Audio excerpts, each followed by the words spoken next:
Dear attendees, good morning to all you here and everybody watching us through our online streaming of this event. The University of Magallanes would like to give you a warm welcome to this international event of academic collaboration, the fourth forum of the Chile-Sweden Access Platform 2022.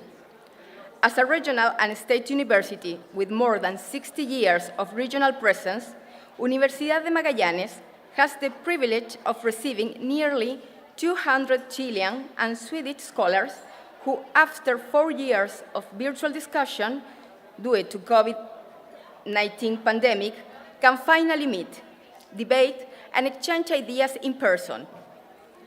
What started with just 4 universities in 2016 has evolved into a platform that includes 18 Swedish and Chilean institutions, with a large number of researchers from different areas of studies working with a multidisciplinary approach.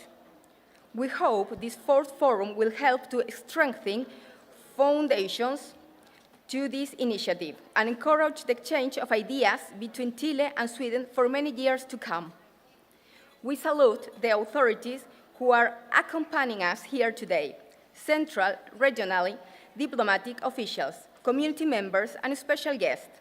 Ladies and gentlemen, to begin this ceremony, we are going to show a video specially prepared by our president, Dr. José Maripani, who deeply regrets not being in Magallanes at the moment, but who wants to express in a few words how honored we are as an institution to have you all here.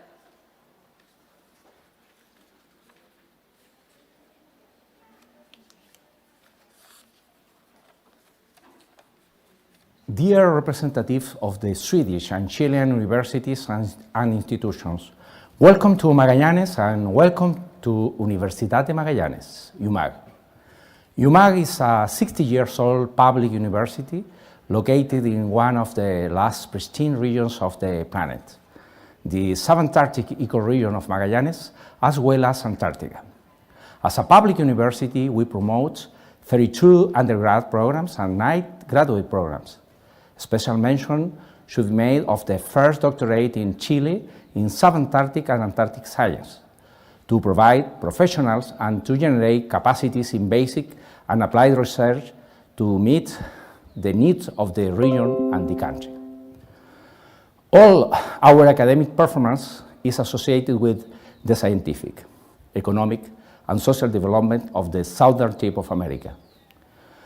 The goals of our research activity have been institutionally defined as the result of participatory process of evaluation and updating of our policies in order to increase institutional research and scientific productivity through interdisciplinary groups in priority lines relevant to regional development guidelines and its privileged geographical location considered of global interest.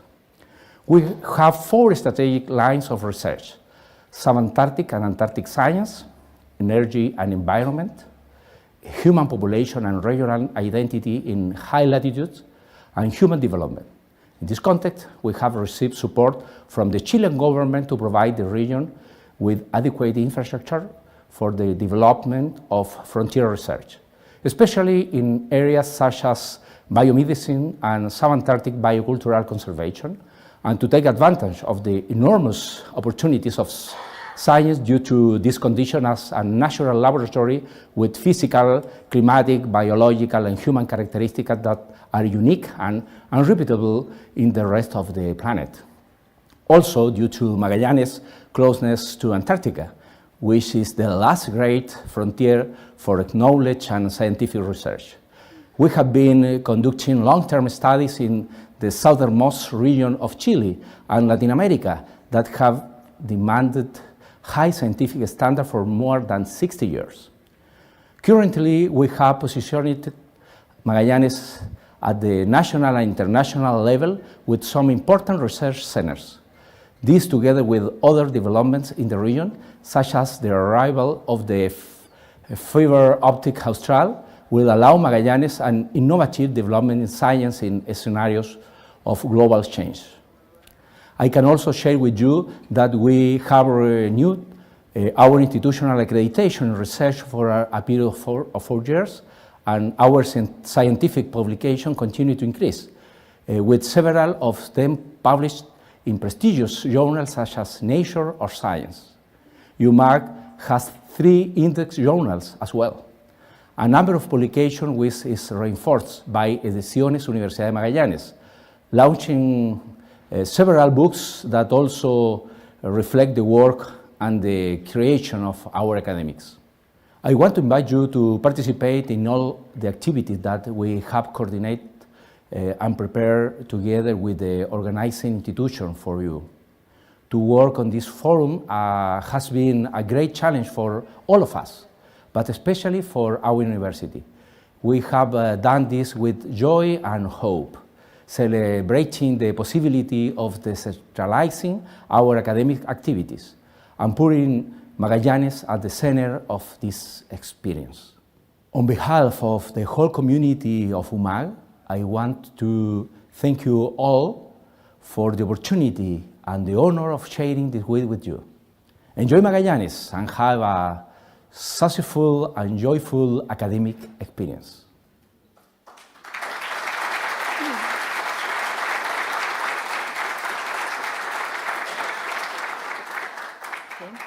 We appreciate the words of President Maripani. Now we welcome to the stage Dr. Rosa Debes, President of Universidad de Chile.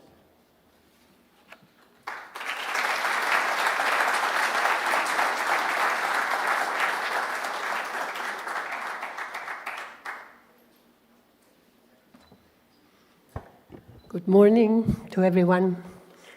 It is great to be here, Mr. Ambassador, everyone, all the authorities of the different universities, scientists, and students. Students in science, I imagine. It's great to be, as I was saying here. It is a privilege to participate in the opening of this new version of the Access Forum on behalf of the University of Chile. We celebrate the possibility that the forum offers to stimulate the collaboration between the Chilean and the Swedish universities. This 4th forum takes place after very difficult times, which have nevertheless shown the importance of science and new knowledge in facing the global challenges. Moreover, the impact of the health crisis due to COVID-19 has made it clear that only national and international collaboration can give access to the necessary knowledge to address its different dimensions that extend beyond public health to social, political, economical, and cultural aspects.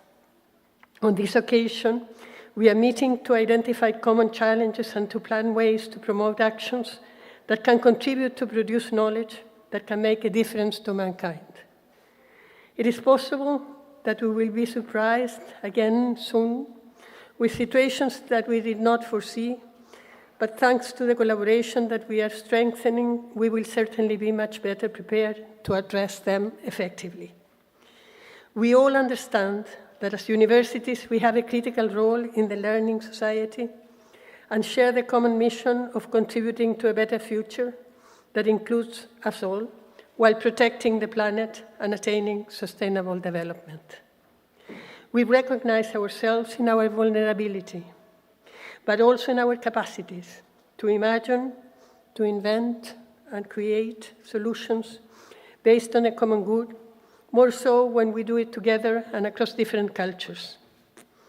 At the University of Chile, we understand that our permanent public commitment cannot be exerted on our own, and that it depends on the existence of secure collaboration spaces that welcome inter- and transdisciplinarity and aim at social transformation while valuing pluralism and freedom. For this reason, it is a great honor to take part in the forum that reactivates this important collaboration platform between two countries that exhibit many differences but also share common goals. Our special thanks to Universidad de Magallanes, Rector Maripani, and its community for the great effort of hosting this version of the Chile-Swedish Forum, and to all of you, especially those that have traveled such big distances, for your participation. Considering that this forum will feature more than 200 researchers from 15 universities and will focus on 4 of the United Nations Sustainable Development Goals, which represent priorities for our countries: health and well-being of the population, sustainable cities and communities, underwater life, and terrestrial ecosystems, the invitation is to take advantage of this valuable opportunity to share experiences and generate ties that allow us to move forward together.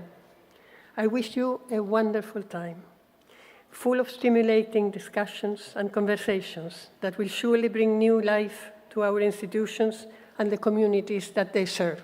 Thank you very much.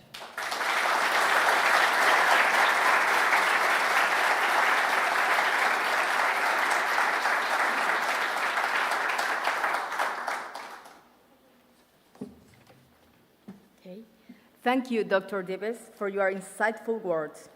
Now, we invite to the stage Mrs. Veronica Vallejos, Ceremony of Science, Technology, Knowledge, and Innovation of the Austral Macrozone.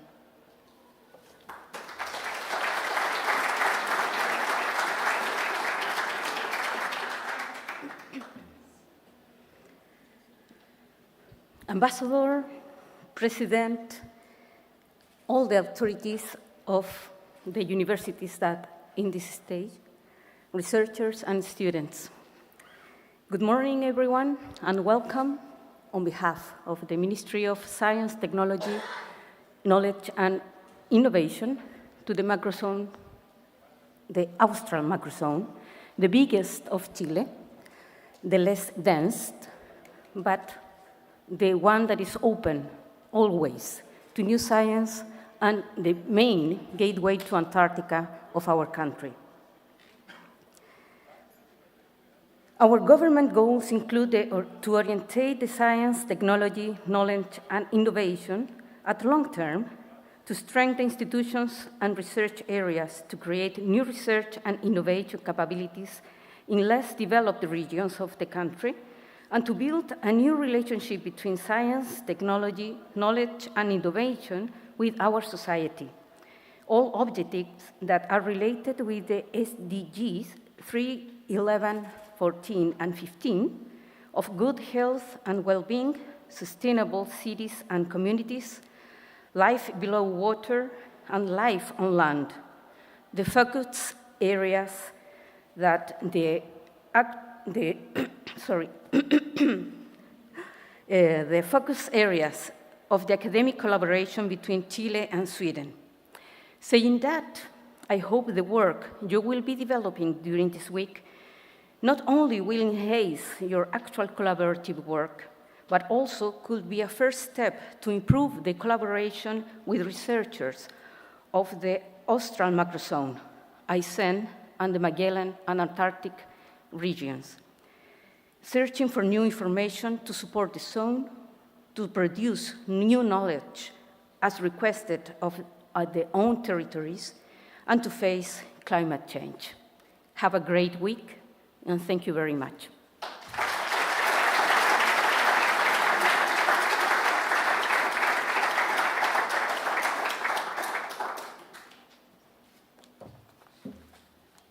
Okay, we thank Mrs. Vallejos for her words. Okay, now is the turn of Mr. Pierre Migwitz, okay, Vice Chancellor of Research of Lund University.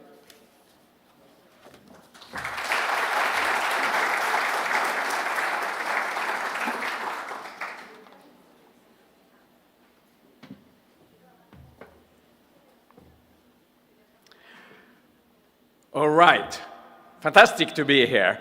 I will speak briefly about 3 things: Sweden, Lund University, and the Access collaboration. And why do I speak about these 3 things? Because I have some knowledge about them, and actually I also have some credibility to speak about them, at least some of them. And the reason I can speak something about Sweden, and you know, Swedes are often very humble and they don't want to brag and be too proud about themselves. But I've living in Sweden only for 4 years. I know the country and I can tell you something about it. And the same goes for Lund University.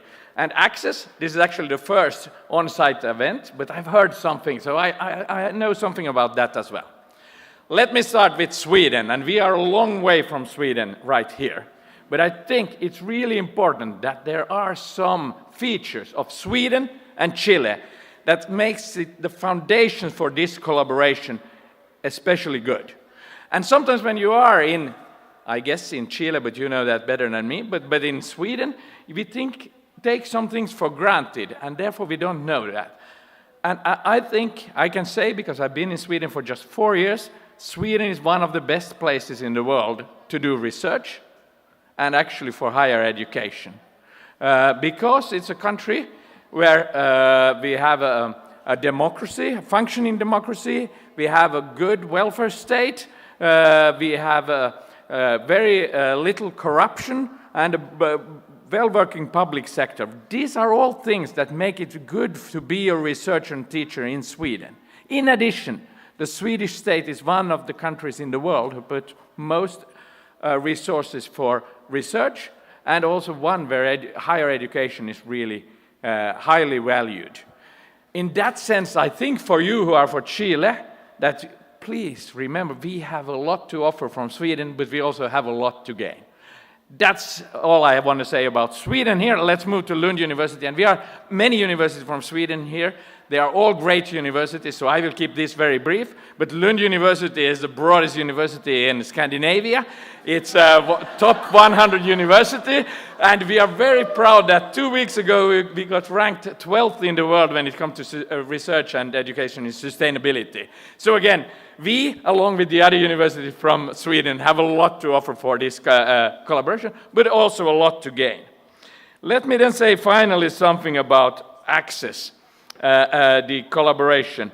And since I got this job as vice rector at Lund University, I've been hearing a lot about Access. I haven't seen it on site before. I'm curious now, but I only heard positive things. And I was actually told that this is one of the best international collaborations we are involved in, and we are involved in very many. So that was one of the reasons that I came here, to see for myself how good it is. And I think, as was already said here, we can't address the big challenges that we have when it comes to sustainability alone. We need to do it together. I'm really proud and glad to see that already this collaboration between Chile and Lund University results in some 30 to 40 publications annually.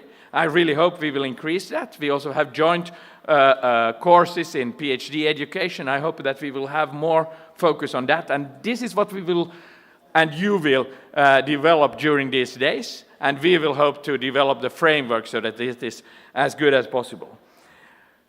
I think that we all on the earth face common challenges when it comes to how we are going to live in the future together with nature. We will need a lot of knowledge and a lot of educated people to be able to address these challenges. And we can't do that alone, neither Sweden nor Chile, but we can do this together. And I think this is a perfect opportunity to further develop our insights. And for us, and I'm sure for you, collaboration is not a goal in itself, although it's extremely nice to be here. It is a mean for us to get better research and better education in areas that are especially important in these times for us. I look forward to a great week together with you and to get to know even more of you during this week. Fantastic to be here. Thank you.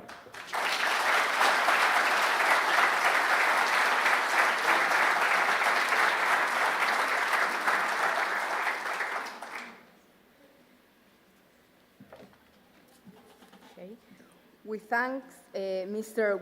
Mickwitz for his work.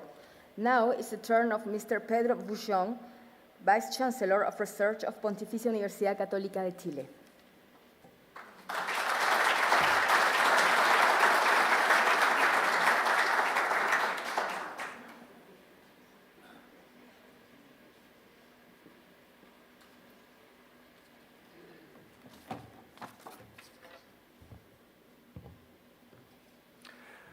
Good morning. Nice to be here too. First, I would like to present the apologies from Rector Ignacio Sanchez, who is abroad in an academic mission at present, and unfortunately could not attend the meeting.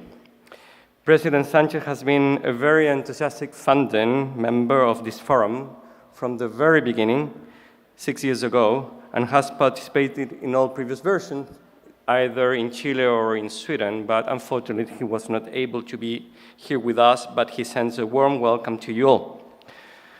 I would like to begin my words greeting the authorities that are today with us, from University of Magallanes, from University of Chile, Uppsala, Lund, and so many other partners, universities from Chile and from Sweden. It's a great honor to be able to share with you a few days in order to discover new ventures.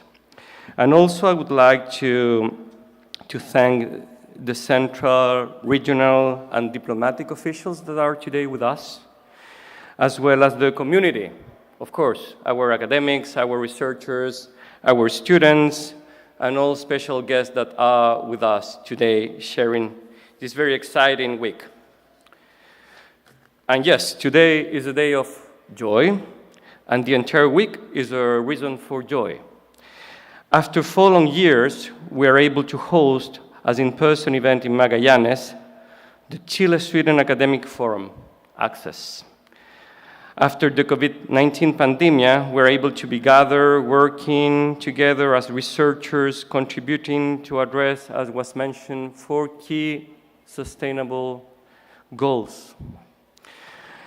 We cannot fail to be surprised that today we have been able to gather here, was accounting for nearly more than 200 researchers from Chile and Sweden, in one of the southernmost cities in the world.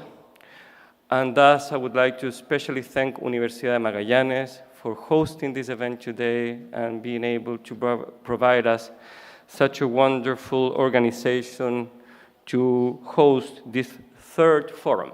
This is our 3rd forum. This new edition of the forum is the best demonstration of how the academic collaboration between Chile and Sweden, better known as Access, has grown over the 6 years, when just 2 Chilean and 2 Swedish universities, Universidad de Chile, Universidad Católica, Lund University, and Uppsala University, began the dream of an intercontinental collaborative research platform across 12,000 kilometers between both countries. And now we are 15 universities, including our host, Universidad de Magallanes, which contributed with another 3,000 kilometers of distance, and with the spirit of this forum, the Patagonia and its impressive landscape that acts as a natural laboratory. I was being explained by our Ceremi. Access aims to foster binational cooperation in research and advanced training among Chilean and Swedish higher education and research institutions in the pursuit of the United Nations Sustainable Development Goals. And to do so, these forums are critical, are key. We cannot restrict to these forums, but these forums are really and certainly very, very important. In a context of equality and collaboration, as was highlighted by Rector Deves, Access aims to create synergies by combining efforts to innovatively address common pressing challenges central to societal and economical development, and to contribute to research of excellence, long-term collaborations, and increased academic mobility between the 2 countries. We have grown, and we also have evolved, I would say. The steering committee and the task forces of Access have been including actively researchers in the center of the forum, listening to their interests, facilitating with a strategic bottom-up approach to create the agenda of this event, represented by 12 workshops, each one led by 1 academic from Chile and by 1 academic from Sweden. In this respect, the inclusion of young researchers and PhD students is a critical component, and we are very happy to be able to share with them during this forum, during this week. And we expect that the academic exchange that will occur during this week will foster new collaborations between Sweden and Chile, stimulate exciting joint research and pedagogical projects too, deepen the understanding of culture and societal conditions in both countries, increase the mobility of students, of researchers, and staff as well between both countries, together with the creation of new joint degree programs among many other activities that could arise. As university leaders, we need to set up the conditions to sustain this academic collaboration through time. That's our duty. So we need to really fuel with perspective, with managerial activities as well, with strategic conversations, how we're going to be able to long-last this cooperation through time. Working in coordination with our national agencies is very important, and as well inviting new actors, new academic entities, non-governmental organizations too, and as well the industrial sectors. We need to include, to enrich the ecosystem so we can make the most of this cooperation between both countries. I wish that this will be able to be fulfilled, and we are going to be able to set up the basis during this week in a very productive week where friendship as well and cooperation will arise, building trust and commitment, and I think these are key components, building trust between the national institutions, between Swedish institutions and between Chilean institutions, because we also need to build trust in our national communities, and as well certainly building trust between the communities between Chile and Sweden, which are key aspects. So this effort can last for a long period of time. Thank you very much.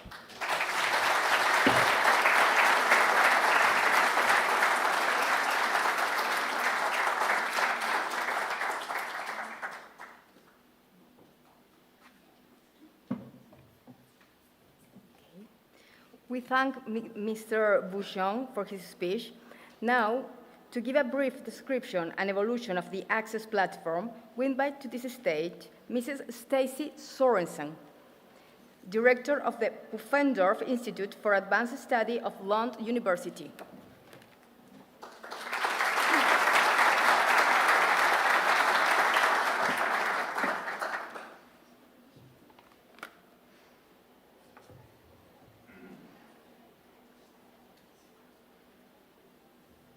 Good morning, everybody.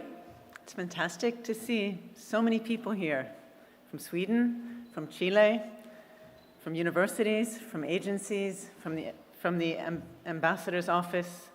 This means a lot to us, and all the people who have been working hard to create the forum today have done a fantastic job. And I just want to express my deepest thanks to all the people who've been working hard.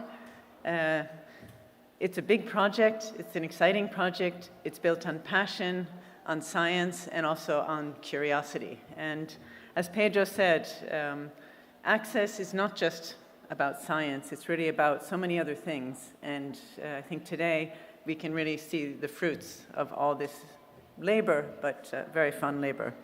So I'm really looking forward to following the workshop and to follow how the conversation between Swedish and Chilean researchers develops, and how we actually will work in these highly interdisciplinary workshops. My name is Stacy Sorensen, and I've been a part of Access, I think, since about 2017. I'm on the steering committee, but I'm also very much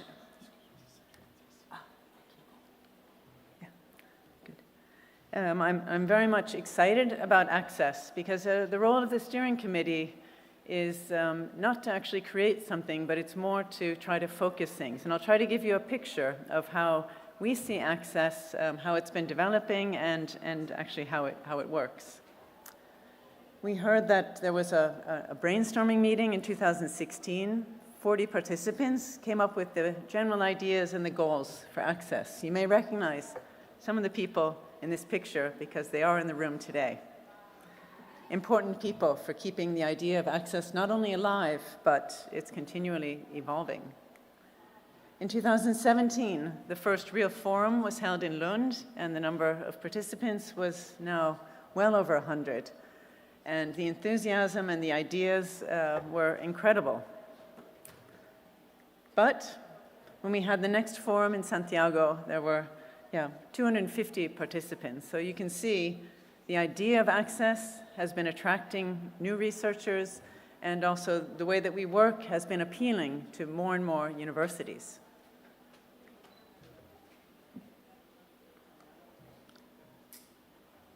And in 2019, there was also a joint call, or a call for joint projects between Chilean and Swedish researchers.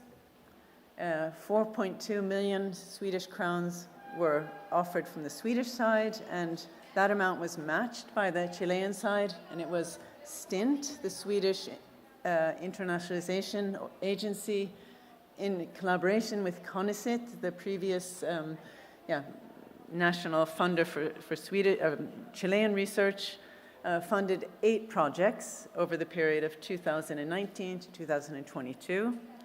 And maybe the most amazing thing was 8 projects were funded, fantastic, but there were 70 applications that were submitted, showing really the number of ideas and potential research collaborations that have emerged. Oh, sorry. And then after we had had these very successful physical meetings in Sweden and in Chile, we went through another period where we became digital. We had to cancel one of the planned forums that was in Uppsala, in Stockholm, and then we had a discussion in the steering group about how should we go forward in the future. And so we actually decided to reprofile Access, and so in 2001 we launched the second generation of Access, Access 2.0, where we had identified 3 of the Sustainable Development Goals that we would focus on, and then depending on who was hosting the next forum, we would add a 4th to include the local profile. And that's where we are today. And we also had received funding, again from STINT on the Swedish side, for creating and holding joint PhD courses. And I'll say a little bit more about that, but we will hear more in detail from the chair of the Educational Advisory Group. But the first joint Swedish-Chilean research courses were held online in 2022, and I think that this, our growing expertise in working online is also a strength for Access. The long distance is shortened by digital platforms, and sometimes even only 4 hours time difference. So here we are in Punta Arenas. The way that we have designed the program for today is through a call to Swedish and Chilean researchers to put together joint proposals for topics for the workshops. And we received something like 20 applications, and from that we chose the 12 topics that we thought best fulfilled our goals. And after the 12 research topics were chosen, then we opened up for researchers from all of our universities to apply, to register, to participate in today's forum. And the support for participation is not coming from any external funding agency, it's from the universities themselves. And for this, we are very grateful to the strong commitment from all the Access universities.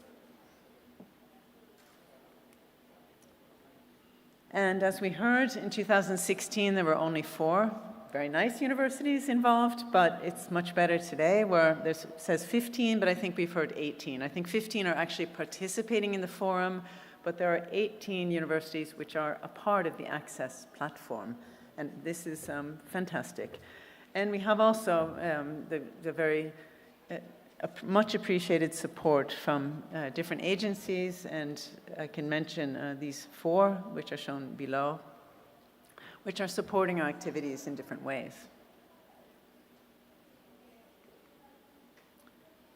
And the organization, which is maybe not visible to all the participants, is that we have a steering committee in that group. We have 6 or 7 universities represented, and this group is also the group that makes decisions on planning for future access activities, but also which of the workshop topics we saw as being most promising.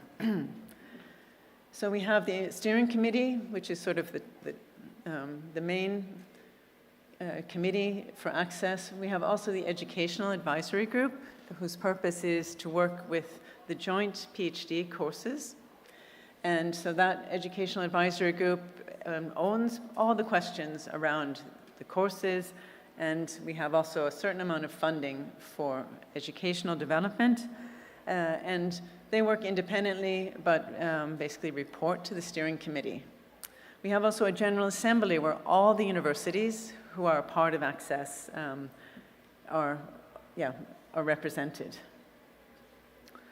So the Access Forum is our main activity, and that consists almost entirely of research-initiated workshops. And that's really the most important thing about Access, is all the ideas, all the collaborations and everything come from the researchers, not from the steering group. And the steering group's main task is to try to focus those activities, to make the most out of them.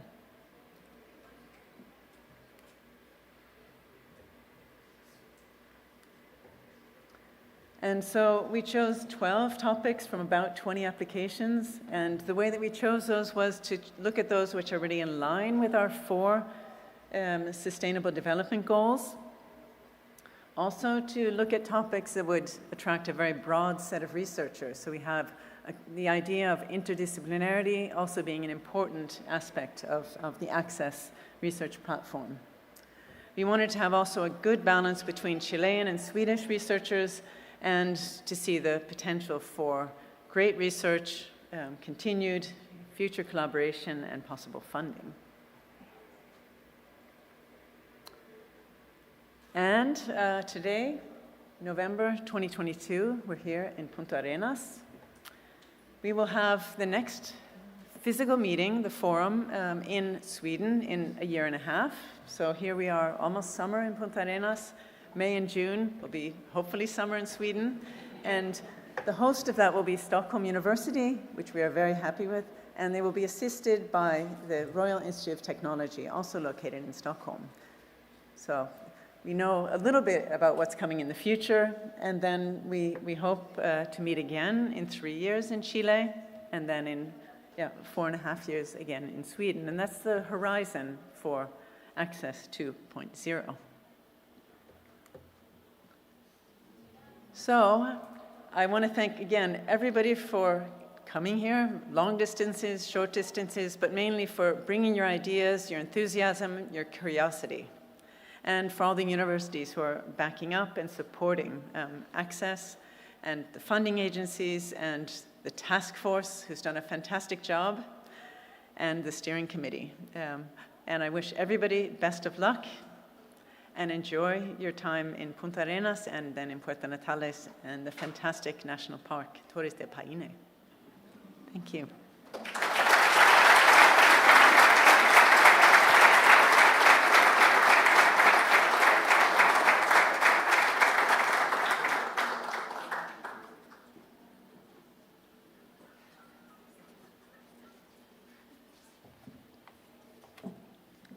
We thank Mrs. Sorensen for her presentation, and now it's the turn of our Director of International Cooperation, Dr. Cristian Formoso, to tell the audience about UMAG and give us a general idea of what to expect in the coming days of this landmark forum.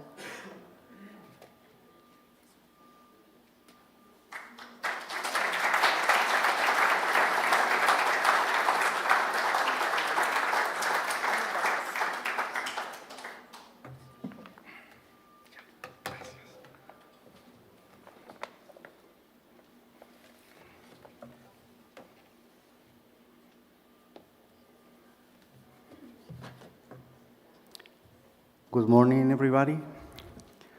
So exciting to see you here. We have been working so hard for almost 3 years to have you here. So we are really thrilled. We have high hopes of what's going to happen during this week, and we have high hopes to continue working with you in the future. So thank you very much. Thank you to the authorities, to the delegations, to the representatives of the universities, to academics, professors, and also the students and the staff of Universidad de Magallanes, students of Pedagogía en Inglés program, who are helping us very generously to be with you here. I'm going to show you a presentation. I'm going to try not to repeat what our rector stated really well and properly. So I will skip some of the slides, and we will see in detail the program of the week. That's going to be the main point in this presentation. But I want to start with the first slide. You see the map. That map is based on the drawing of 1943, right? The Uruguayan artist Joaquín Torres Garcia. You see South America upside down. And I don't have to explain you the connotations of that, right? But as you can see, that has to do with our university, and that has to do with our motto, which is your north is in the south. That is our motto, and that illustrates it very well. I'm going to show you, what's the way? This way. Not working. Who can help me with that? Yeah, okay. Okay, I want to show you that map for you to see. You have seen this map, but I want to point out where you are. From Punta Arenas to Santiago, the capital of the country, the distance is 2,190 kilometers. From Punta Arenas to the Antarctic territory is 1,425 kilometers. So you are here, you are nearer Antarctica than Santiago de Chile. So that's where we are located. But you are at the very tip of the continent, the last city at the tip of the continent. Then we have the Fireland, then we have the Antarctic, right? But you are also, you are also in the middle of the country. How about that? You know that this region is called Región de Magallanes y Antártica Chilena. Region of Magallanes and Chilean Antarctica. And you know that Antarctica is not Chilean. So you can see in the name that tension, right? Political tension and cultural tension that is in the name, right? And I want to show you this, because there is a star on that map.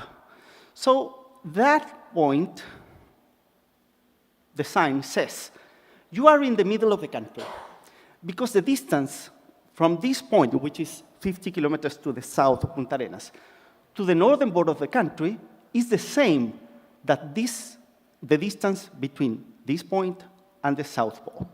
Just exactly the same, right? Let's keep that image temporary, okay? We will return to that at the end of this presentation. I'm gonna start talking about the university because you are at a public and state university, the public and state university of this ecoregion, which involves Patagonia, Tierra del Fuego, Subantarctic, and Antarctica territories. We are oriented to the continuous formation of technicians, professionals, and postgraduate. We create new products, services, knowledge, and connection in this ecoregion. We are deeply linked to our territories, and we have been doing that. We have been working in this territory. We know this territory, and we have been creating all of that our academic performance during more than 60 years. Our rector already mentioned that. So he already mentioned that we have 32 undergrad programs. He already mentioned about our graduate programs, right? We have 9. We have very unique PhD in Antarctic and subantarctic sciences, and also master programs in glaciology and all the rest that you can see there. And we have been doing here science and education for more than half a century, and we are located in all the provinces of the region. Última Esperanza Province, Puerto Natales, Antarctic Province, Puerto William, and Magallanes Province, Punta Arenas, right? Dr. Maripani also mentioned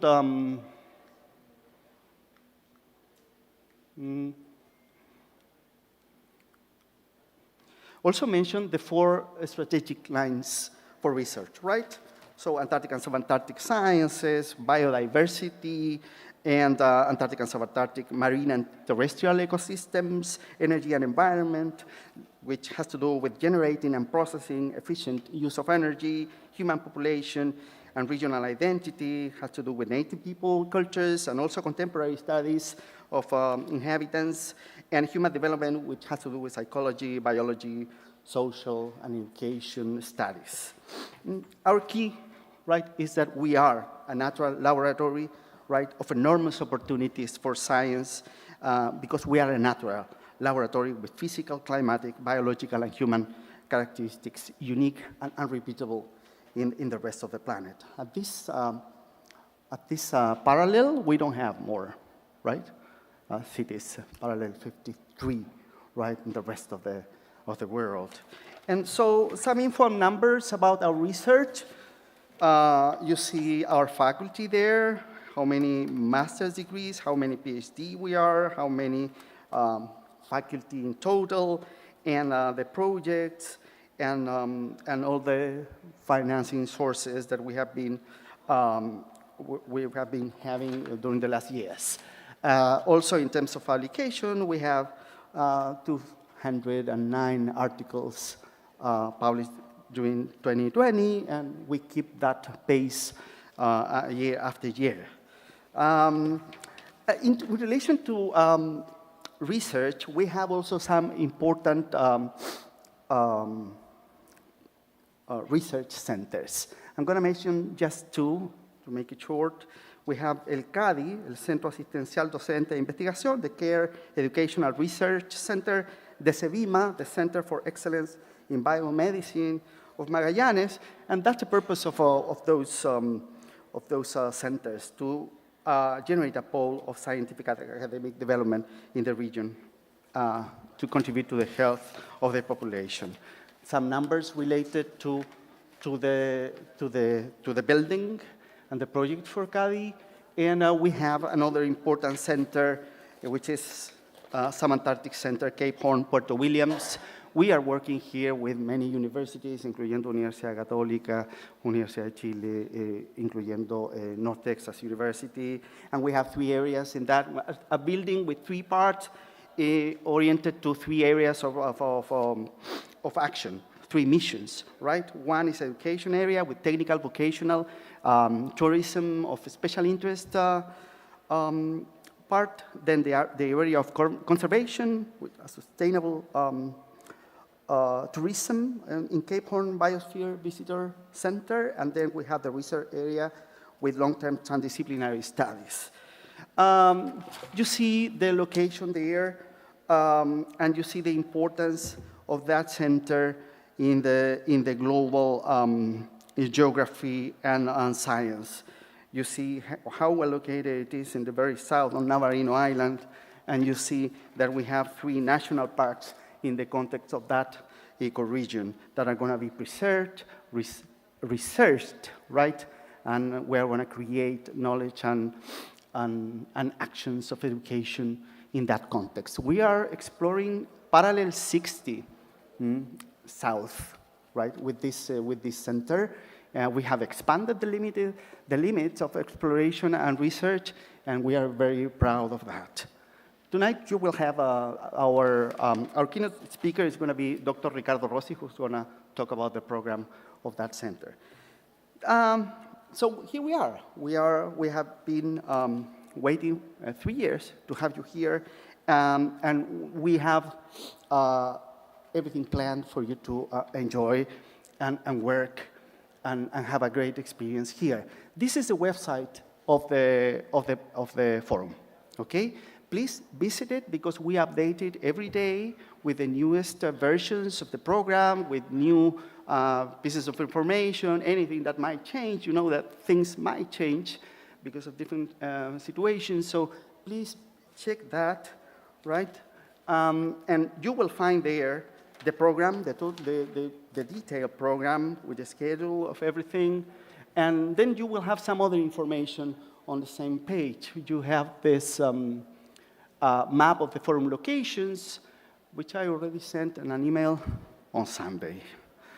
Someone said, how bad is, who reads emails on Sundays? And I wondered, who writes and sends emails on Sunday? That's worse, right? So, and that was me. That was the worst part. Anyway, it will be updated every day, so please pay attention to that. We have some instructions there, we have the location, and we have some pictures for you to get oriented with the buildings in which you are going to be working, right? We are going to see little by little, but briefly, some of the activities, the most important activities every day. So we are here, and after this ceremony, we will have our picture. It's raining, so we will let you know where that's going to be. It seems to be it's going to be in the hall. We will make room for that, right? Because we had thought of making it outside, but we're going to be too soaked. So inside. And after that, there will be buses waiting for you out there, 5 buses to take you back to the meeting point, right, where you met the buses today morning. And please consider that there is a walking tour. It's a walking tour, okay, under the rain. That's very romantic, okay? But you will see that, well, it's up to you if you join you will have enough time also to walk during the week, at least till Wednesday. We will have some time. It's great that you can walk the city during the day and also at night. It changes, and it's beautiful. So that's a recommendation. The best manner to know a place, you know it. It's walking the place. So, okay, so we have this this program for today. We have the free afternoon. There is an event, a PhD students event at the Engineering and Science building here, 4th floor. And then we meet at the official opening ceremony at Teatro Municipal, where Dr. Rossi is going to be the keynote speaker. And we are going to have some words by authorities as well. And after that, that's at 6. So you get there. Teatro Municipal is it's near everything, near all the hotels. So you can get there by walking. And after that, we will go walking to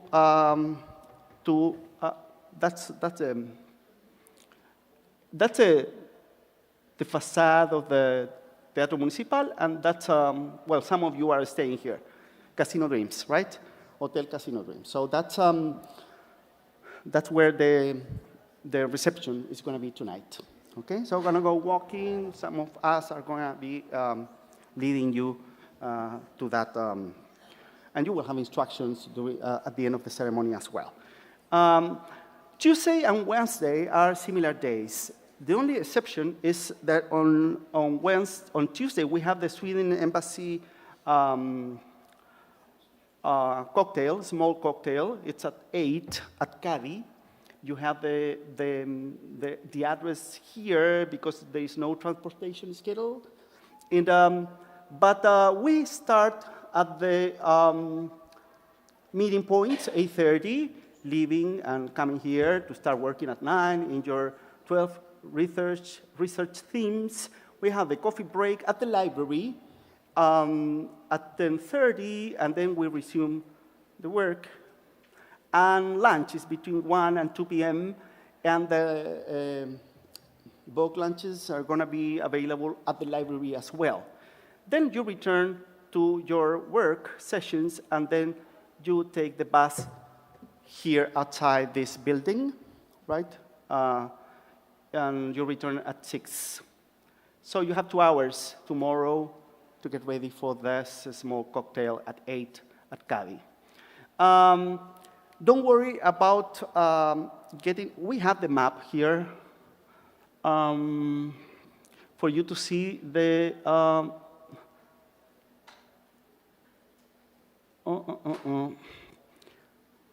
that's one, that one.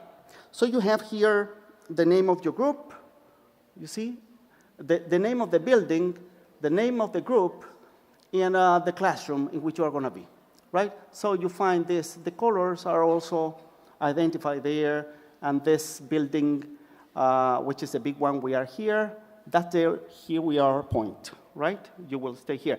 But there will be one student of English pedagogy assigned for every group.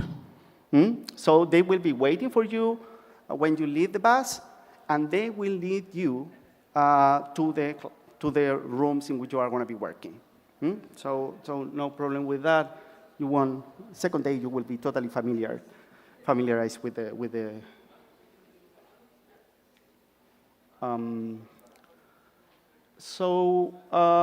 Thursday, because we have Wednesday, which is the same as Tuesday, but without the reception, we will have the night free. Wednesday, free evening. And then on Thursday, we have the buses to take you to Puerto Natales. They departure at 8:30 at the meeting point, as usual, and we will take you 3 hours, the bus, and we will the drop-off point is every hotel, 3 hotels that have the reservations done. We have the free lunch, and then we will start with the closing remarks and final session. We already sent the address. It's Club Esmeralda. So, but we will remind you about that every day, because we will be updating information and sending information day after day. So don't worry about that. And we have the free evening. And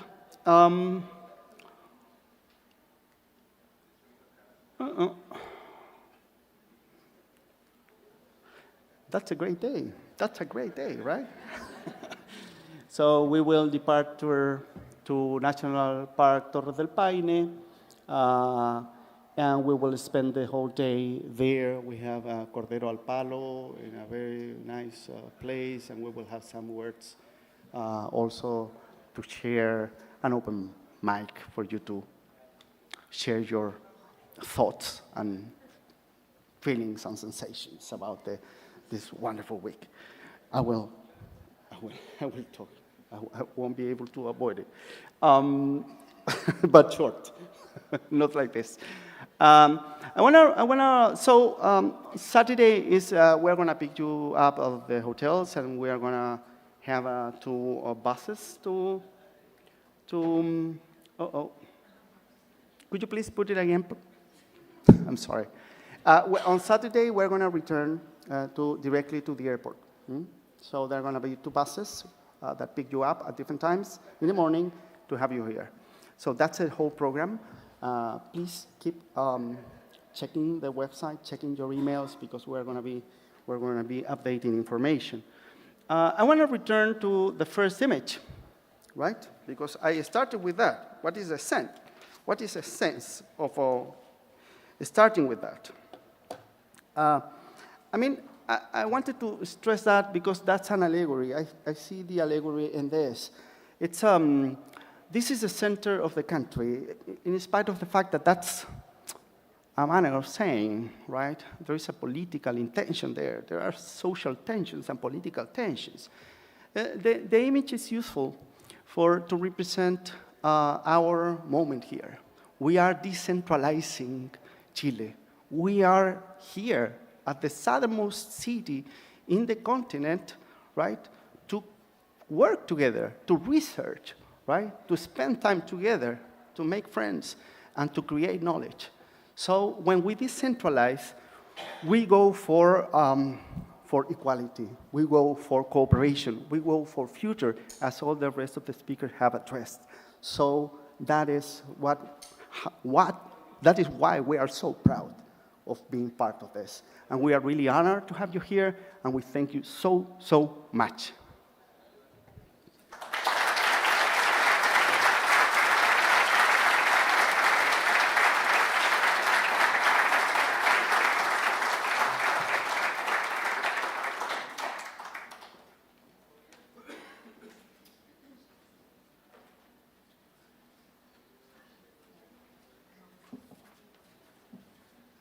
We thank Dr. Formoso for his words, and we will start with the very first panel for this Forum 2022, which will discuss the key issue of funding from the perspective of scholars and officials from Chile and Sweden.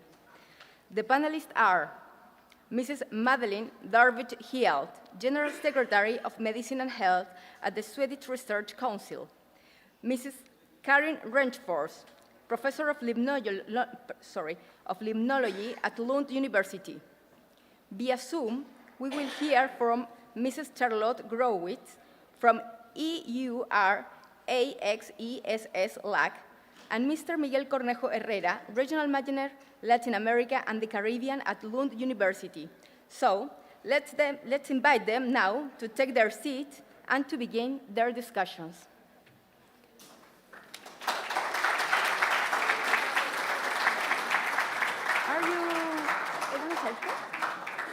¿Sí?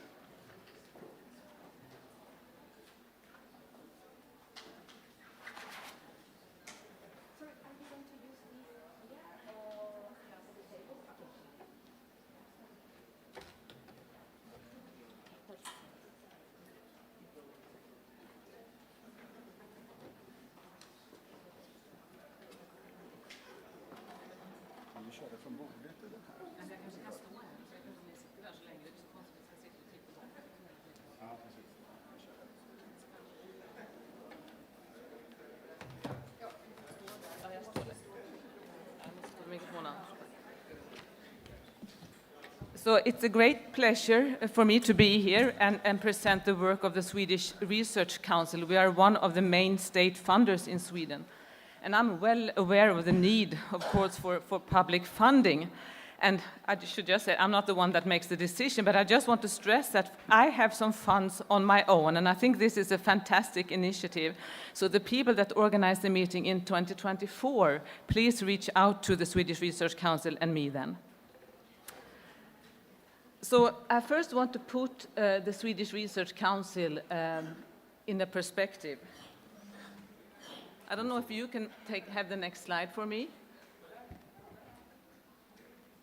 Okay, so this is just a picture that shows you the Swedish funders and which ministries they belong to.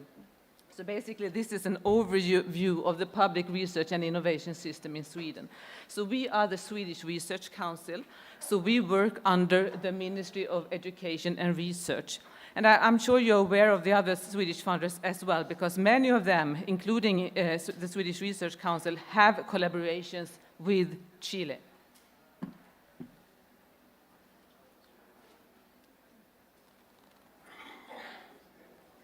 This is it. Yeah. So just want to point out, what do we do here at the Swedish Research Council? So we are the largest governmental research funding body. So we provide funding for researcher-initiated basic research. We think that the best way to enable scientific breakthrough and innovation is to support what we call free curiosity-driven research that emanate from the researchers themselves.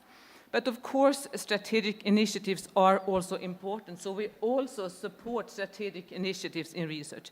But in most cases, those strategic initiatives, they are instigated to us by the government. But all in all, we work for an efficient research system. We make sure that researchers have access to infrastructure, both at the national and also to a large extent at the international level. We also analyze the condition for research. We're in the midst of such work now, so we give the government policy advice. How should they write? How should they make up the coming research bill? What should it contain? So we are major voices in that work. And also one reason why I'm here is that we also promote international research. This is just a boring slide, but it shows you that we fund research within all scientific areas. Medicine and health, national and engineering science, and humanities and social science, and even artistic science. So we are very broad. And to do so, we have the work of different councils and committees, and they are populated by researchers. So it's actually the researchers that decide what calls should be made, how the calls should be handled, and eventually which researchers will be given funds. So again, I want to stress that our take-home mission is that curiosity-driven basic research is essential in order to meet future challenges. It's impossible almost to predict what societal impact research will have.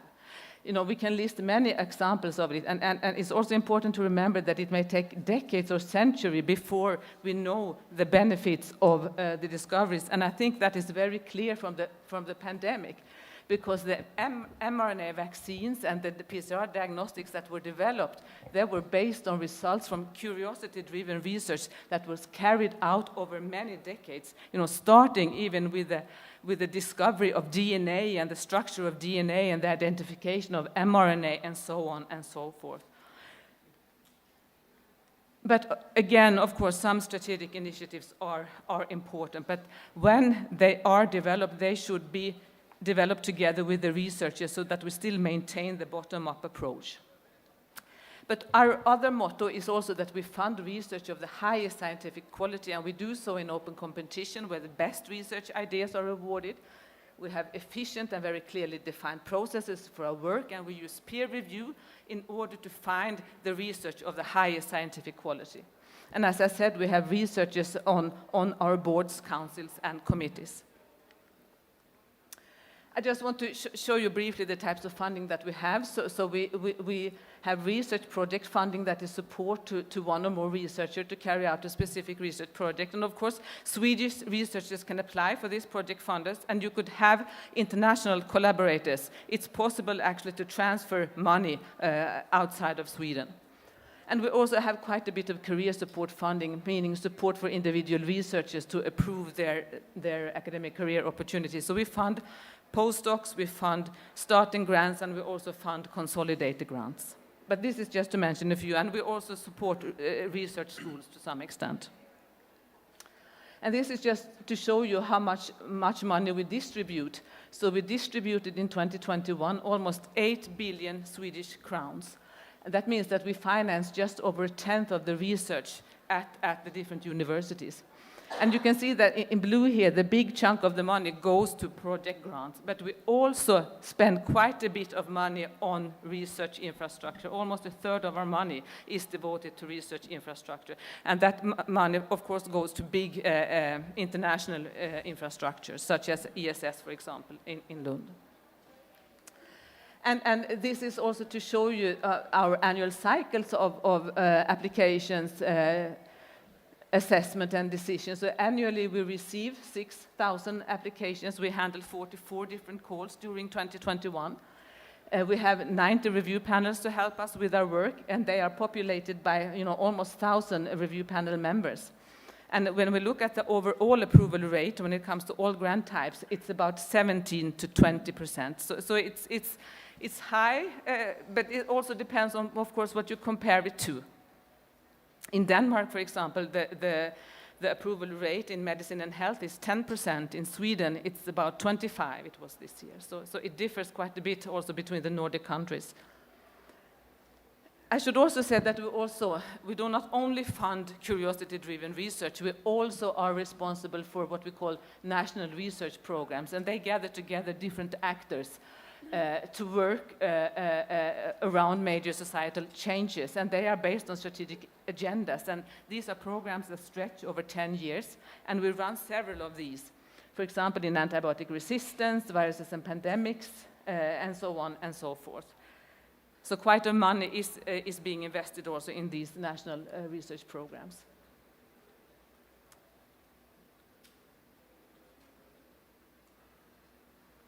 Oopala, here.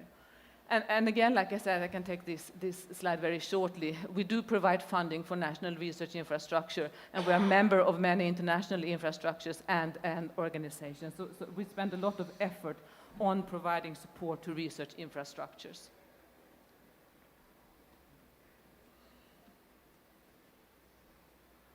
I'm sorry, this is incredibly slow. So when it comes to international research collaboration, and I think that's also important why I'm here today, is that we actually have a mandate from the Swedish government to promote and initiate international research collaboration and exchange of experience. And we do so actually at many different levels. So we work together, of course, with the Nordic countries. We work together within EU and the framework programs Horizon 2020 and Horizon Europe. And we also are involved in several bilateral and multilateral agreements globally.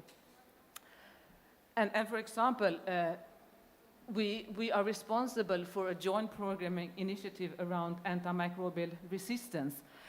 So that is within the European framework Horizon 2020.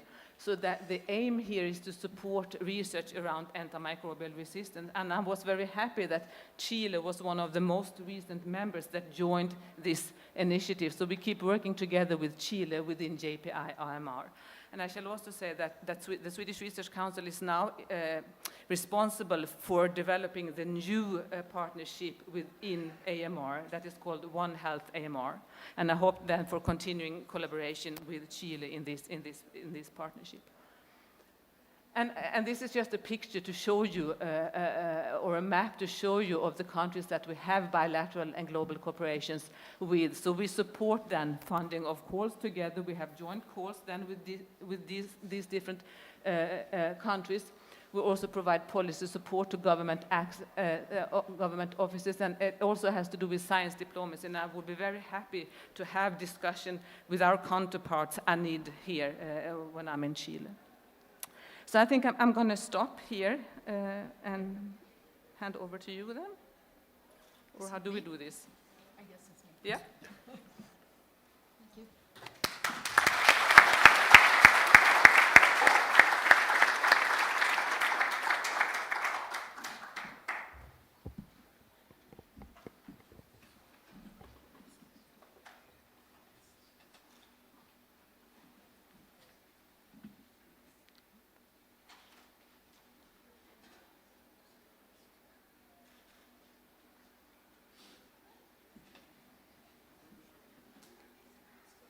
Oh, wonderful. Buenos dias, Gomorron still. So I'm here to talk about joint PhD courses on sustainability in Chile and Sweden. And my name is Karin Rengefors. I am the chair of the Education Advisory Group of Access. So specifically today, I will tell you about Access's second call for PhD course proposals. I will tell you a little bit about what Access can offer. I will tell you about general course criteria, and finally, how to apply and how to write proposals for this call. So if we start from the beginning, the intent of this program is to create and develop and run PhD courses on sustainability. And the overarching aim, of course, is to strengthen and deepen our collaboration. And for this purpose, we have some financing. The financing comes from STINT that you heard about previously from Stacy, and also from the universities that are involved in Access. And I will tell you more details about this. It's a program of 3 years duration, to start with at least, with an expectation of 2 to 3 courses per year. And this is organized then by the Education Advisory Group, which has representatives both from Chile and Sweden. So the specific objective of this program is, of course, to be able to develop high-quality PhD courses, mainly for doctoral students, but also for postdoctorals. And the intent then is to deepen and broaden knowledge of sustainability. It's also for, oops.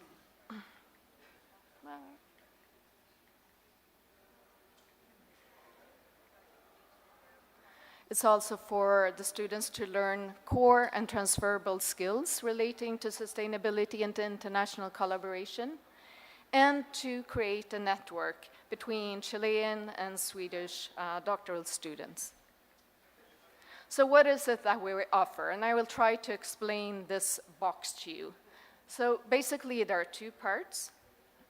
There is STINT, and STINT offers approximately $6,000 per course and per Swedish university that is involved. And there's an expected matching from the excess universities in question. So what does this mean? What we require is that there's at least one participant from Chile and at least one from Sweden. And there's a maximum of 4 and 1 co-convener from each university. So the way this would work is that, let's say we have an example, there are 2 Swedish course conveners and 2 Chilean ones from different universities. Then you would get $12,000 for that course, and then those universities would match that amount of money. But if instead you have 1 Swedish university involved and 2 Chilean, then you would only, so to speak, get $6,000. And the thing is here that each university within Access has committed to do 2 PhD courses, and the Swedish Agriculture University has already actually used up their money, just so you know.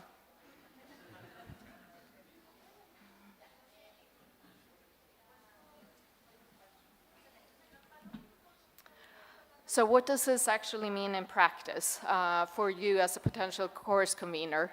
Well, STINT has very specific requirements in what they will pay. They will pay for the course co-conveners either to meet before the course and get organized and brainstorm, etc., or to meet during the course to actually run it, or after, whatever they think is best for their course. It will cover their accommodation, travel costs, etc. Also, STINT will cover for physical meetings in terms of paying for venue costs, excursions, food, that kind of thing. They will not, however, cover travel costs for PhD students, just so you know that. And they will not cover salaries. So the salaries instead are to be covered by the excess universities. And it will depend whether they will do this in kind or directly, so you will need to find out from your university in which way your course conveners and course teachers can get paid. So a little bit about the kind of topics and general criteria. So, of course, sustainability, you know this. All the aspects, environmental, economic, and social, should be considered. Also, the courses need to connect to at least one of our 4 focus areas. The course needs to be relevant for both Chile and Sweden, and there needs to be some element of cross-disciplinarity. So you could not set up a course which is only focused on a specialized analytical chemical method, for instance. So here are some examples of the courses that have been already granted money, and this was from the first call. And in April, June, the first one ran, Critiques and Practices of Sustainability in Ecocultures from Chile and Sweden. And then a second one was just run recently, Sustainable Aquaculture The third one, Ecological Principles for Sustainable Weed Management, was postponed because there weren't enough students at the time, and probably this will become a hybrid course with both online and a physical meeting sometime in 2023. So as a second call then, very similar to the first, we will fund 2 to 3 courses depending how many course conveners are involved. There will, as before, you need at least one from Chile, at least one from Sweden. And the courses should follow basically an online format, but with the option of having a physical part of the course. There is plenty of instructions on our website, and there is also an online form that you will need to fill in. And the proposals are due on March 21st, so that should give you some time to find collaborators during this meeting. They're on the website, there's a link, you can sign up on a Google Sheet if you want to find a course convener partner.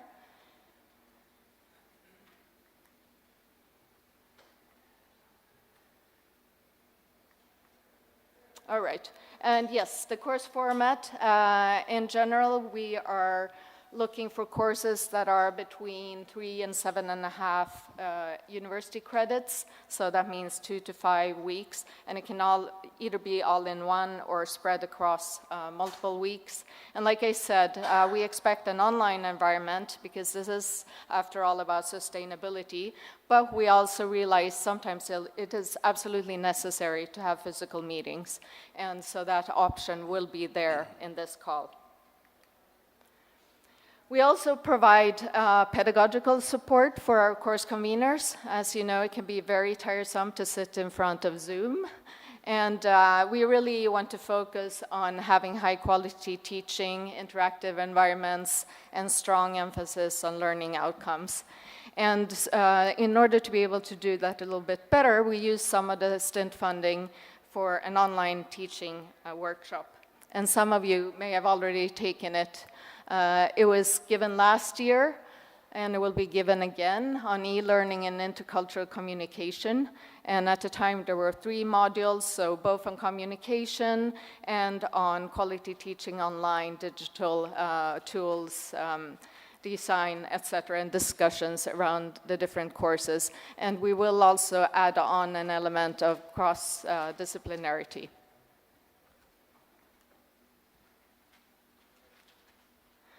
All right, so here's the timeline then, announced today and also on the web. And the proposals are due March 21st. We know that there's summer in Chile in between, but it's several months, so hopefully it will still be doable. And after that date, we in the Education Advisory Group will evaluate the proposals. We will notify everyone on April 17th. And by May 24th, the announcements should be up on our webpage for the students and information sent out. Also in May, somewhere, I guess towards the end of May, there will also be this teaching training course for the course conveners. So we expect future course conveners to take these courses. And so then, finally, I would warmly welcome you to apply for these courses and go to the website for more information. You can also come and talk to me. We have Alicia somewhere in the audience. If she can wave, you can also talk to her. She knows a lot about these courses. Laura. Yes, Laura is also here. Thank you very much.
We're waiting for the Zoom connection with Charlotte. Okay, so give us some minutes, please. Nu? Men jag tänkte att vi ska svara på lite frågor här sen, eller? Ja. Ja, okej. Ja. Så vi ska sitta kvar. Ja, precis. Q&A.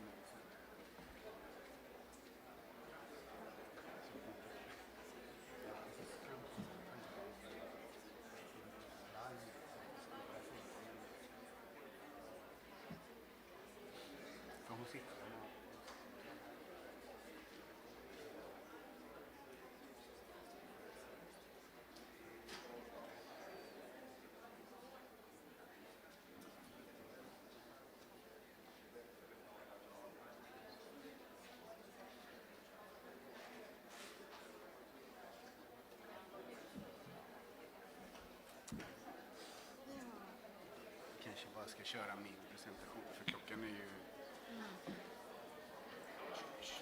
10:12 redan.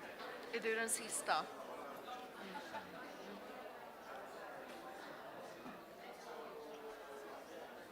Ja, medan de fixar med kopplingen, för det borde de ju kunna göra på sidan om. Ja, för hon Tycker man. skrev till mig att hon var online. Hon mejlade med mig förut. Hello. Men det är något problem. Ja, precis. Man ser ju att I am online, but man är online. I'm men alone. nätverk. Follow on YouTube. Något strular. Jag tror vi får köra bara.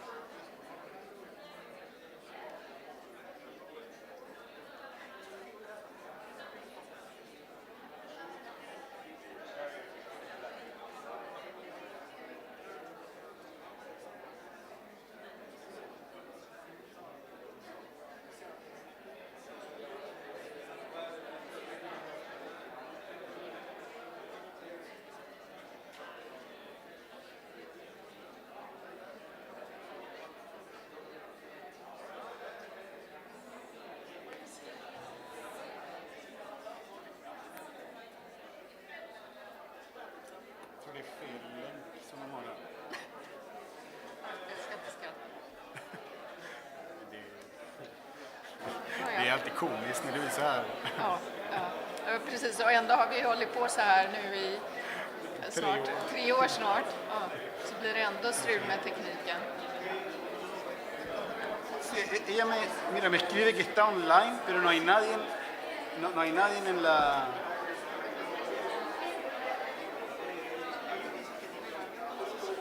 Ya. Dice que está sola.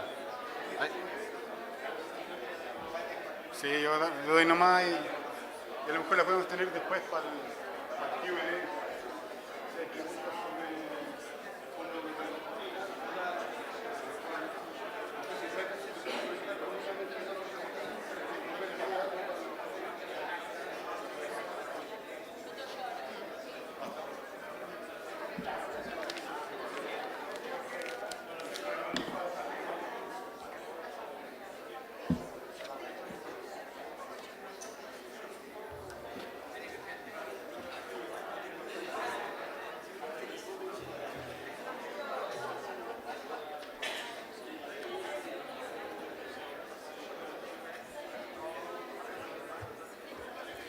Okay, thank you. Thank you very much for this excellent walkthrough of some funding opportunities that we have. We were supposed to have Charlotte Gravitz from the Euro Access Latin America to talk about the European Union funding possibilities, but we seem to have some trouble with the connection. So we will see if we can get some connection with her during my presentation. So I take her first, and then we see if she is online. Okay, so my name is Miguel Cornejo Herrera. I work with the project management of Access, and on behalf of the organization committee, we want to give you some slides about some funding opportunities that we also have identified that are relevant for this forum. So it's basically the European Erasmus Plus, which is like their international credit mobility, so funding opportunities outside of Europe, a little bit of that, and also about stint. Whoa.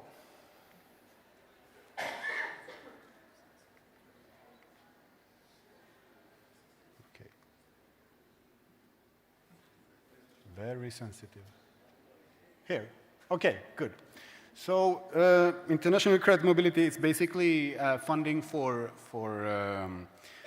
educational kind of program. There is funding for different kind of levels, so teachers, students, all three cycles, and this call is always national, so it's the Swedish National Council for Higher Education that announces the call. So we don't have the call yet. It's supposed to come in December, but we know quite well how it normally look like. So they have these different regions, and for Latin America, we have Chile. Chile is marked in black together with Uruguay. That means that they are eligible for mobility both ways. I believe it has something to do that both those countries are considered high-income countries, and that's a decision that has been taken by the European Union. So the envelope for Latin America is quite small, but you can reach to about maybe 15, 20 mobilities in a successful application of all levels. The deadline is in March, and the application must be done by the Swedish counterpart, and be aware that there could be different processes between each Swedish university, internal processes of getting of applying to this scheme. So just short about the amounts. So teacher and staff is often shorter mobility. Normally in this kind of projects, you apply for 1 or 2 weeks, and you receive 180 euro per day for both incoming and outgoing teachers. And then for the students, incoming students receive 900 euro per month, and the outgoing student receives 700, but this is also not yet confirmed, so we need to wait for the call, but that's according to previous calls.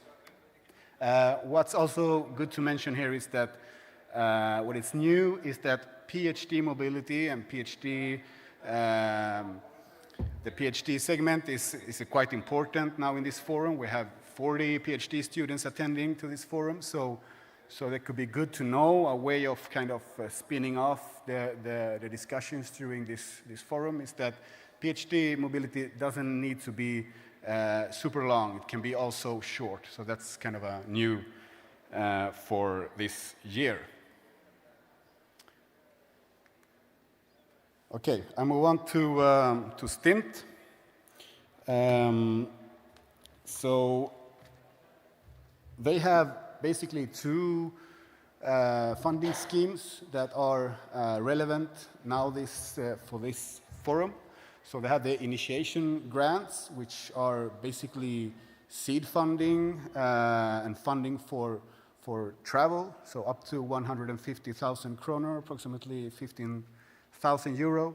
You have to do that within 1 year, and basically the collaboration is outside of EU, and they look specifically at new ideas and for international relations.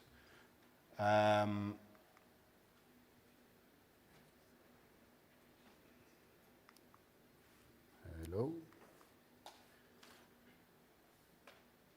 There, okay, good. So they have, this program is like ongoing all the time. So they have 4 calls yearly. The next call is right now, next week, could be quite short.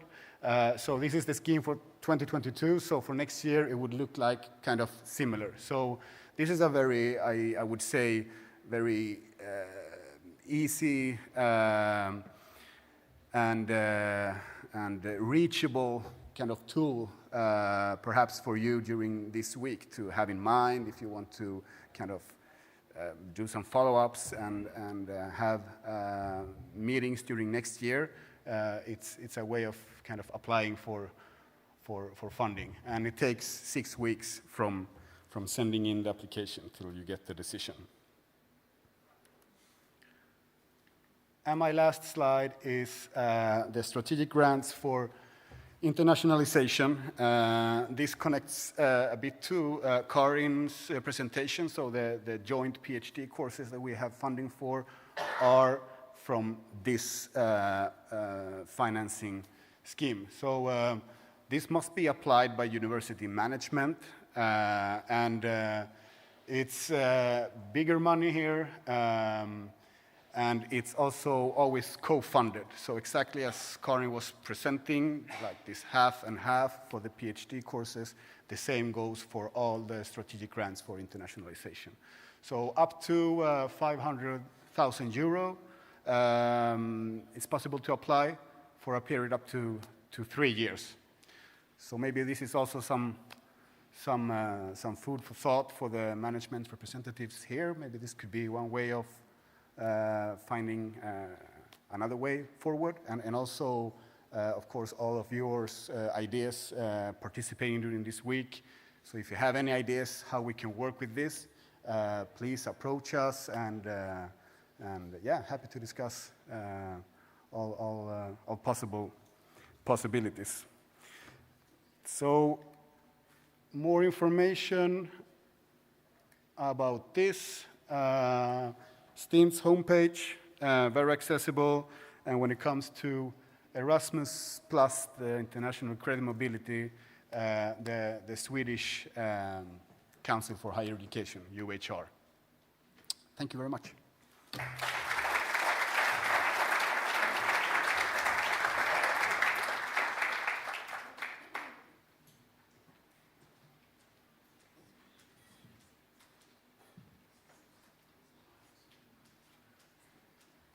We have 10 minutes of questions. I think there are 10 minutes considered.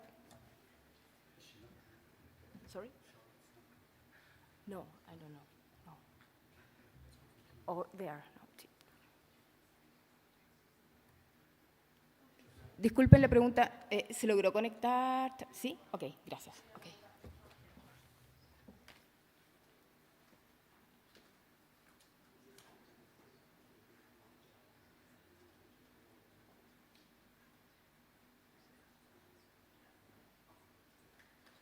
Buenos días.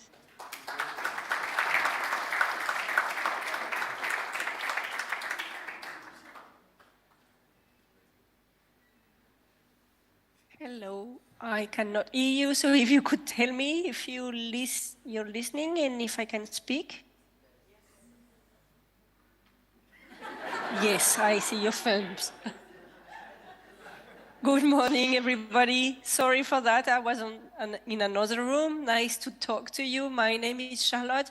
Could you please allow me to share my screen so I can show you my presentation? So the objective of my presentation today is to give you an overview of European Commission funding to support your mobility, meaning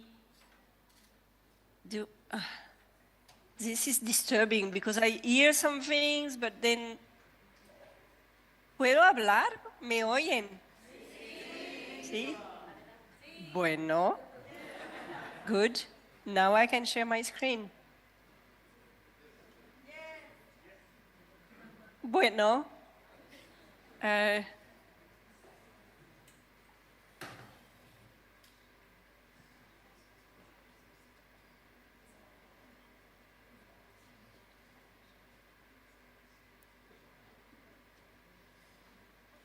So if you manage to show my screen in the screen, that's going to be perfect. Thank you. I see it now. So good morning again. As I was telling you, I will present you an overview of the European Commission funding to support your mobility, meaning doing a PhD, doing a postdoc or frontier research in Sweden, and also in a smaller possibility in Chile, but also to present the possibility to fund your scientific collaboration, because you already work a lot together as far as I could hear from the presentations this morning, and I'm sure you want to continue collaborating. So, as I was kindly introduced at the beginning, my name is Charlotte Gravitz, and I am the regional coordinator of the European Commission initiative called EURAccess, meaning Access to Europe. If you want to download the slides, you can scan the code on your screen, and then you will access it. And I will also share it with the organizers. So the European Commission funds either your PhD or your postdoc or frontier research in Sweden and everywhere in Europe. And it also funds collaboration projects. I leave you the names, the acronyms, if you want to look for them later, but I will drive you through all of them very quickly now. So this is through the Horizon Europe program that I was mentioned already today, which is the European Commission program for research and innovation, lasting from 2021 to 2027. Mobility sits under the Pillar 1 with two main projects, which are the Marie Skłodowska-Curie Actions and the European Research Council, the ERC. And I will show you how you can benefit from it. The scientific collaboration mainly sits under Pillar 2, and I will briefly mention it. What's important for you when you are a researcher from Chile or even from Sweden is that you can do a PhD funded by the Marie Skłodowska-Curie Actions, the MSCA program. So if you are looking for a PhD position, you can look for the open position on the EURAccess job portal, and then you can select only those PhD funded by MSCA. You can find many other opportunities on this program, and I don't know if the program presented by Karen earlier already publishes the opportunities on the EURAccess jobs and funding, but this is an opportunity also for you. So if you are looking for a PhD in Sweden or in Europe, you can look for the position on EURAccess jobs. The Marie Skłodowska-Curie Actions also fund postdoctoral fellowships in all fields, so this is important. It's open to all of you if you already have a PhD and maximum of 8 years of experience after being awarded your PhD degree. The postdoctoral fellowships have two modalities, and this is very important in my opinion for you. You, the Chilean researchers, you can go to Sweden for a postdoctoral stay of up to 2 years, which can be extended if you decide to work in the non-academic sector at the end. It can be extended by 6 months. The other possibility is for the Swedish researchers or researchers based in Sweden now at the moment that can come to Chile to undertake a stay of 2 years and then go back to Sweden. And it will be fully funded by the European Commission. So it's a very good opportunity. The call will open in April next year and stay open usually until September.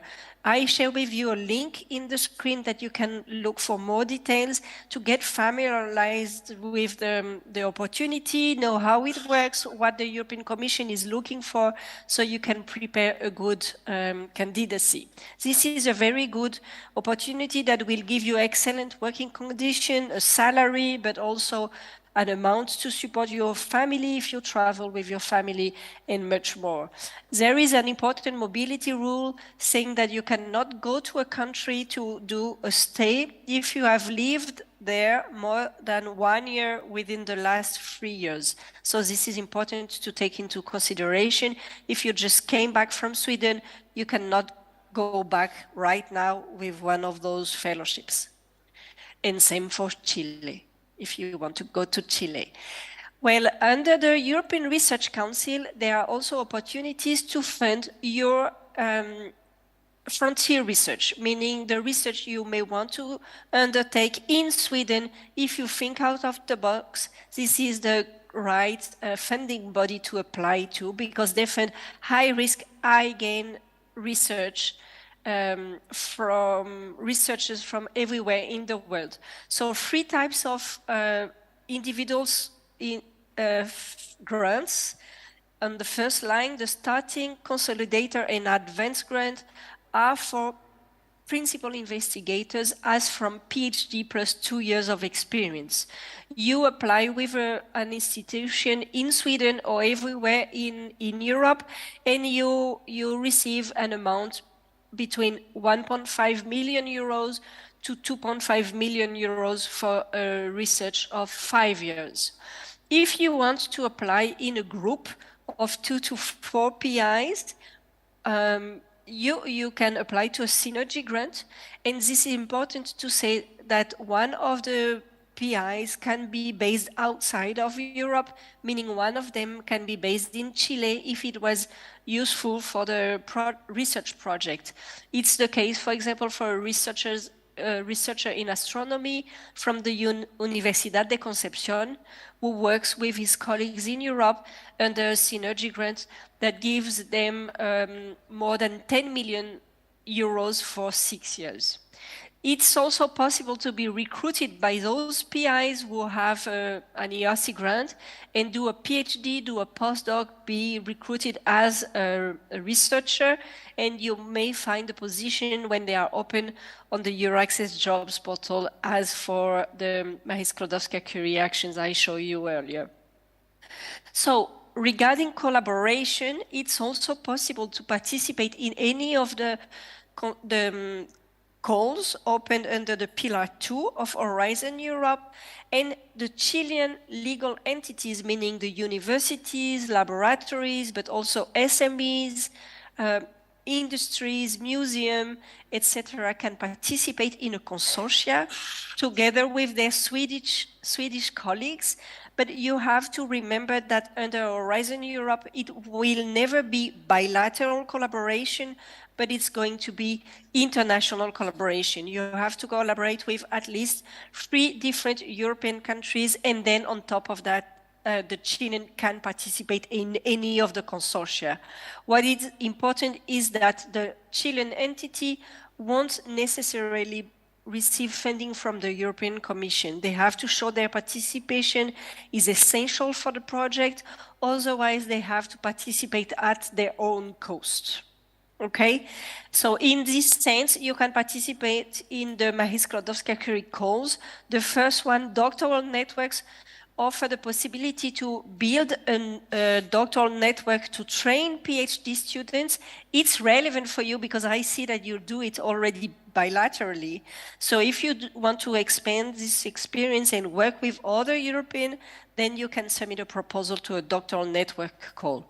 But what I want to raise your interest is on the staff exchanges call, which is open now until next year in March. And these are support to research and innovation projects which are undertaken via the mobility of researchers and staff, meaning PhD students, but also experienced researchers, meaning postdoctoral researchers, meaning also administrative and technical staff, either from Chile, from Sweden, and other European. So we did a webinar recently. I give you the link so you can watch it and understand better what's behind this MSCA staff exchange, this call. So this is it. I leave our contacts, lac@euraccess.net, and our social media, because this is the best way to know what we do from Euraccess to support you with your mobility and collaboration project with European Commission fund, but also with a wide range of support tools that we offer to find partners, to find position, to support you when you cross the ocean. So you can register in our mailing list, scanning the code here, and follow us on social media. Thanks a lot for your attention, and do not hesitate if you have questions. I will be at your disposal.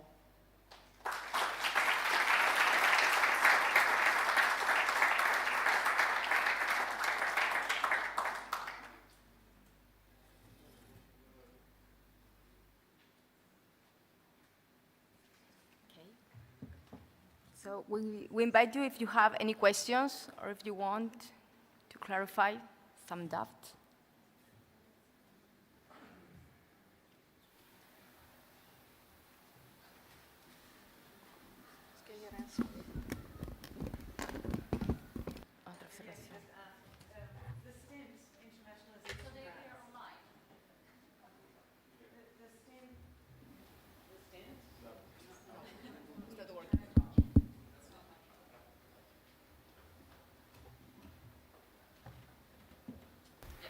The STINT internationalization grants that you mentioned last, Miguel, can they be between two partners, one in Chile and one in Sweden, or do they have to be among many partners?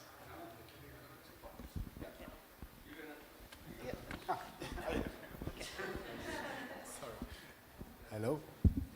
Yes. Yes, no, they can be between two partners, the initiation grants. Yes.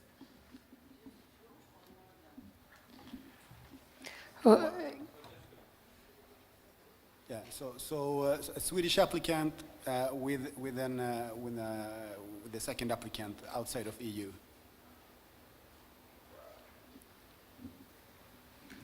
Okay, hi, I'm Snuttan Sundell from Göteborg University. So I had a question about the course, the application of funding for creating courses. One main cost, especially when you are going to arrange on-site parts of the course, is the travel costs for the students to come. Is that possible to apply for that within the funding? No.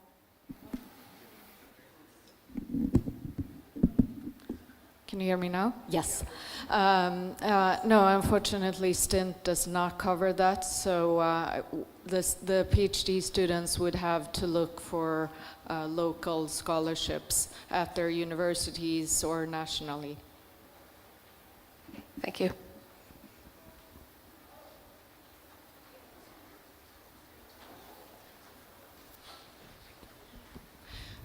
So just in addition, let me just add there that the main idea behind the STINT program is to allow for the creation and development of courses.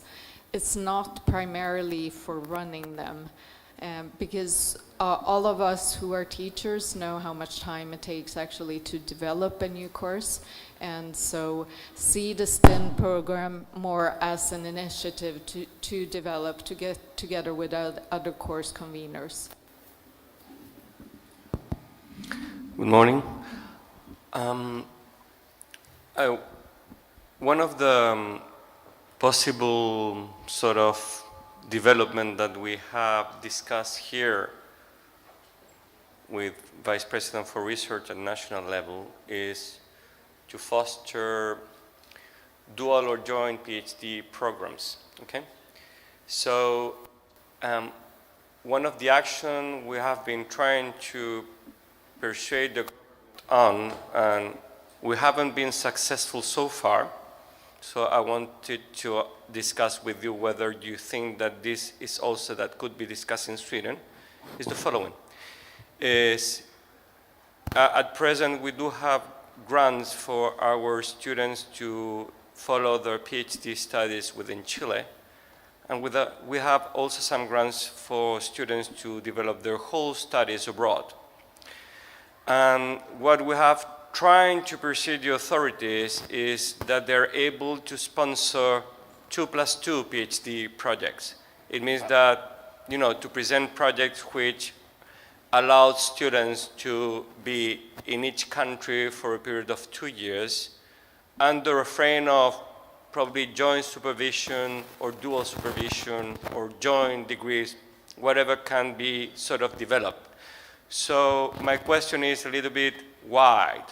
It's how do you think that these sort of conversations, can you sort of help to develop them within Sweden as well as we are doing here? And that's just an example about how we in Chile and yourself in Sweden, try to think a little bit slightly out of the box, because it's not really thinking out of the box, but slightly at least, in order to develop programs together with our agencies being involved. What is your feeling about it, and how do you think would be the best way to approach to this? Thank you. I'm not sure I'm the right person to answer this, but I can certainly give you my input, and then I will give my word to Per. Maybe he has something to say from Lund University point of view. The difficulties, I've been the director of graduate studies in biology for a few years, and the difficulties there is that our program, all our positions are announced broadly, and there's a selection and interviews and so forth. So when you have these kind of bilateral programs, that causes a lot of problems, because you're basically forced to take on students, and there's not been an open call. So I don't know how feasible that is, but that's just my opinion from being at the graduate studies level, why I see that as complicated. But maybe Stacy or Per would like to add something from the Sweden perspective. I just want to emphasize these are open calls, absolutely open calls. These are specific grants for 2+2 programs. Right, but they wouldn't be open because they would be open only to Swedish or Chilean students, so they would not be completely open. That's our problem with those kind of programs. Mm-hmm. But well, Stacey or Per, would you like to say something?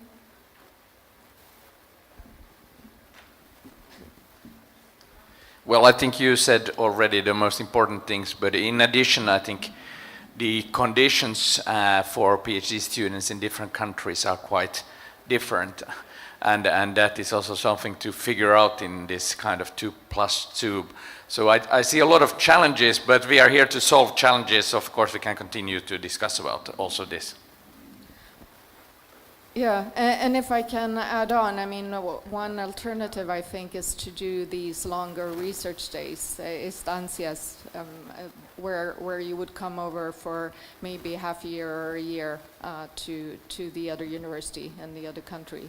I think those, I've had several of those with other Latin American countries, and those have been very useful, I think, for all parts.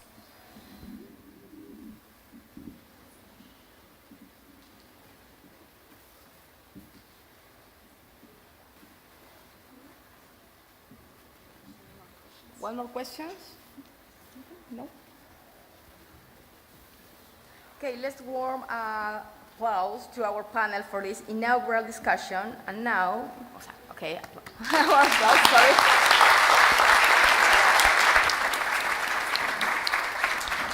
Thank you very much. Now we invite you all to please join outside in front of the building to take the traditional group photo of this event. Okay? After this picture, we're going to have the coffee service here inside of the building. Okay? Please, thank you.